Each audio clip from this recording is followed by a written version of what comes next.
منافق لوگوں کی پہچان اسلام میں واضح طور بیان کی گئی ہے کہ قرآن اور حدیث کی روشنی میں جو ہے وہ منافق کی چند علاماتیں ہوتی ہیں۔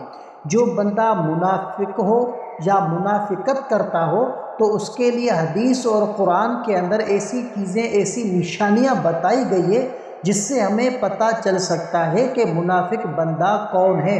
تو ان کو بڑے توجہ سے ملاحظہ فرمائیے گا کہ جو ہے وہ منافق لوگ کی آپ کس طریقے سے پہچان کر سکتے ہیں۔ وہ طریقہ جو طریقہ اللہ اور اس کے حبیب نے بتایا ہے اس طریقے کو اپنے ذہن نشین کر لیں تاکہ آپ کو جو ہے وہ پتہ چل سکے کہ منافق لوگ کی کیا کیا نشانیاں ہیں۔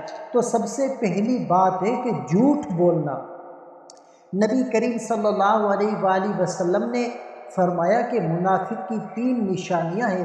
جب بات کرے تو جھوٹ بولے، وعدہ خلافی کرنا، جب وعدہ کرے تو اسے توڑ دے، امانت میں خیانت کرنا، جب امانت دی جائے تو اس میں خیانت کرے، ظاہری اور باطنی جو ہے وہ تضاد۔ منافق ظاہری طور پر اسلام کا دعویٰ کرتا ہے لیکن دل سے ایمان نہیں لاتا۔ وہ لوگوں کے سامنے نیک ظاہر ہوتا ہے لیکن اندر سے اس کا دل ایمان سے خالی ہوتا ہے۔ اور عبادات میں دکھاوا کرنا، منافقین نمازوں کو سستی سے ادا کرتے ہیں اور ان کا مقصد صرف لوگوں کو دکھانا ہوتا ہے نہ کہ اللہ کی رضا۔ اس کے بعد تنقید سے گھبرانا، وہ جو ہے وہ نصیحت یا تنقید کو قبول کرنے کے بجائے دوسروں کو برائی میں جو ہے وہ ملوث کرتے ہیں۔